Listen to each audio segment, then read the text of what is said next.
Hi everyone, it's Suey. Welcome to my brand new booktube channel, Suey's Book Banter, because we are going to banter about books on this channel. Bantering is a good thing, right? Like, we all love bantering, so yeah, hopefully that portrays some sort of love of discussion. So I thought it would be fun to go through my collection of books and find some books that I felt like were creepy, spooky, disturbing, scary, riveting, all those words for what everybody's calling spooky month, for Halloween, for October, for fall reading. Perfect for fall reading. 17 books that will hopefully give you a little bit of suspense, shall we say.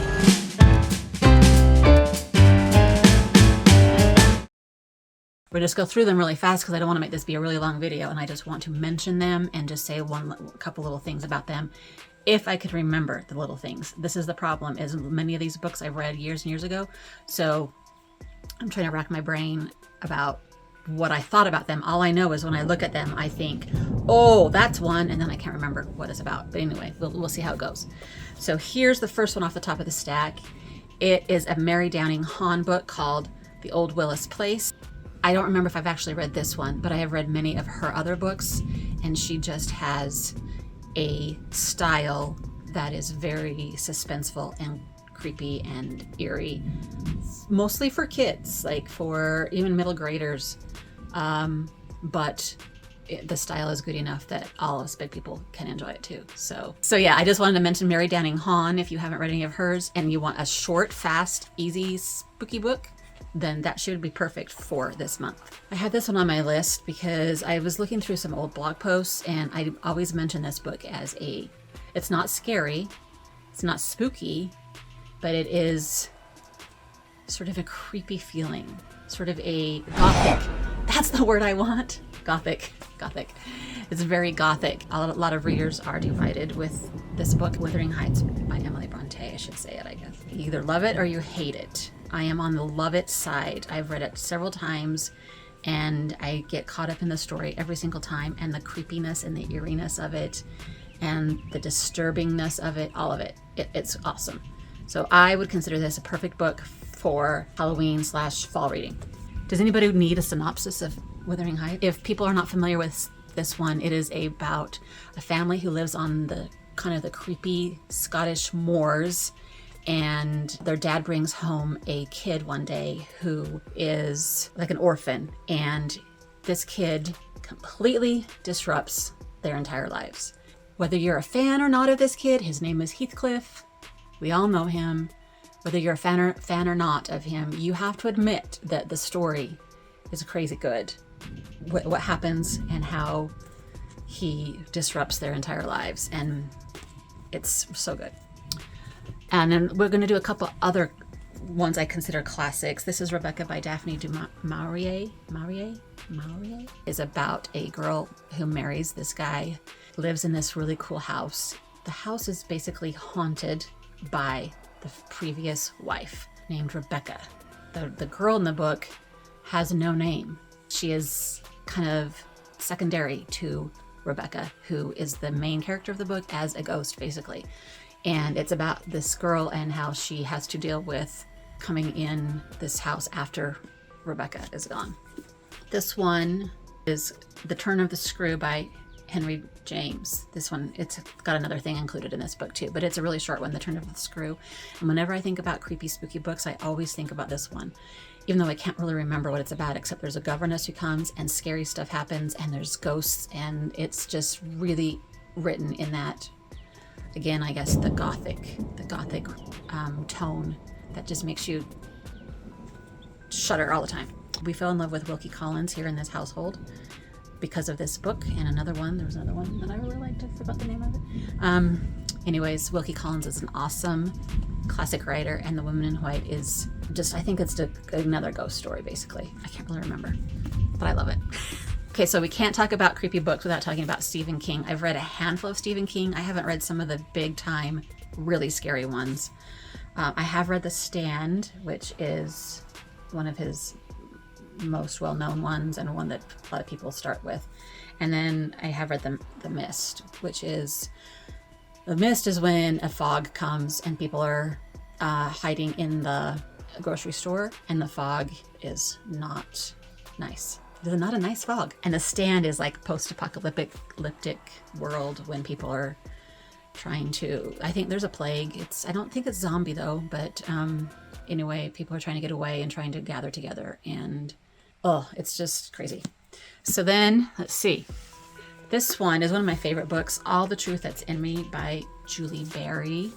And I would consider this one kind of an edge of your seat book, maybe not so scary or spooky or anything like that. But it's about a girl who gets abducted, and then she comes back after being gone for a couple of years, and she is trying to catch the dude that did this to her. Her tongue was cut out, so she can't talk. So it's a lot of her inner thoughts and a lot of her trying to figure this out, and a lot the perceptions of the town about her. I just remember each chapter I would have to stop, close the book, and breathe for a minute before I could keep going every single chapter, because I was anxious about what was going to happen. I was holding my breath. I was freaked out about everything. Yeah. All right, this one, Room by Emma Donoghue. I think most people will be familiar with this one. And again, this one is not one that's like scary. It's edge of your seat-ish because of the suspense. So it's about a girl who's kidnapped by some dude and keeps her in a room. And it's her life in that room, and how she has a baby, teaches him stuff, and how she figures out a plan to escape by sending her kid out. It is really intense in parts. The Knife of Never Letting Go by Patrick Ness. This is the first of a series. It's about these two kids who are escaping the secret in their town. This was another one of those that I have read quite a while ago, so I can't really remember. I know that goes on to the next book. I don't think you find out what's really going on, and the more you read, the crazier it gets, and the more out of control the story is. But it is very much edge of your seat and a little bit disturbing in parts. Not so much scary or creepy. All right, this one is Shutter by Courtney Alameda. I can never say her name. She was local. I don't think she lives around here anymore, but she worked at the library, so I knew her for a little bit. And this is her debut book, and it's about ghost hunters. Yes, and the ghost is not great, and it gets really intense and a lot of action. I remember struggling a little bit and getting bogged down a little bit with technical stuff and trying to envision what was going on, but it is definitely page-turning, especially towards the end, and a nice ghost story for sure.